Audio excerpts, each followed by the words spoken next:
اللہ کے رسول صلی اللہ علیہ وسلم نے فرمایا ہے سود جو انٹرسٹ ہے اس کے 70 درجے ہیں۔ الحمدللہ آپ اس سے بے خبر تو نہیں ہوں گے، آپ نے کئی مرتبہ یہ حدیث سنی ہوگی۔ انٹرسٹ اور سود کے 70 سٹیپس ہیں اسلام کے اندر، 70 پارٹس ہیں، 70 درجے ہیں۔ سب سے چھوٹا درجہ ہے، اللہ ہمیں بچائے شیخ، سب سے چھوٹا درجہ ہے آدمی کا خود اپنی ماں کے ساتھ نکاح کرنا۔ 70 حوبا ایسرها ان ينكح الرجل امه، سب سے چھوٹا درجہ ناظرین اکرام وہ یہ ہے کہ آدمی اپنی ماں کے ساتھ نکاح کرے۔ اللہ اکبر۔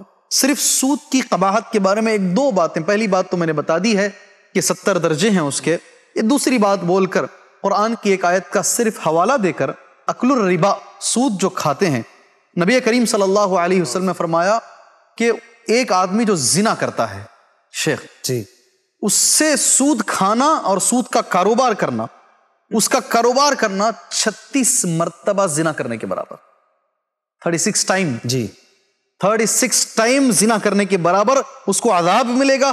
وہ اتنا بڑا گناہ ہے۔ نبی کریم صلی اللہ علیہ وسلم نے امت کی توجہ ادھر فرمائی ہے۔ اللہ تبارک و تعالی ہمیں بچنے کی توفیق عطا فرمائے، آمین آمین۔ اللہ تعالی۔ اب یہاں ایک مسئلہ ہے، لوگ کہتے ہیں شیخ ہم سود کھاتے نہیں لیکن دیتے ہیں، سود کھاتے نہیں سود دیتے ہیں۔ کچھ احباب ایسے ہوتے ہیں ہم نے اکاؤنٹ پڑا ہوا ہے تو ہمارا کام لکھنے کا ہے۔ میں ان احباب کے لیے ایک حدیث کہہ کر بات کو ختم کرتا ہوں اس موضوع کو، وہ یہ ہے، اللہ کے رسول صلی اللہ علیہ وسلم نے فرمایا اللہ کی لعنت ہے سود میں 4 لوگوں پر، 4 لوگ اس میں برابر کے شریک ہیں، آکل، کھانے والا، موکل، کھلانے والا، شاہد، گواہی دینے والا، کاتب۔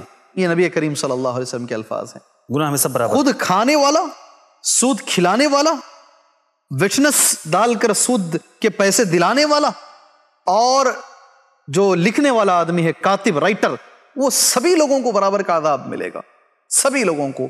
اس لیے امت مسلمہ کے نوجوانوں سے، امت مسلمہ کے لوگوں سے میری گزارش ہے، ناظرین سے، کہ وہ سود سے حتی المقدور کوشش کریں، اور مالدار حضرات سے میری گزارش ہے سود سے بچنے کے لیے ایسے ذرائع بنائیں کہ غریب عوام سود کی طرف نہ جائے اور ان حلال ذرائع پر زندگی گزارے، تاکہ اللہ تبارک و تعالیٰ کے پاس وہ عذاب قبر کے مستحق نہ بنے۔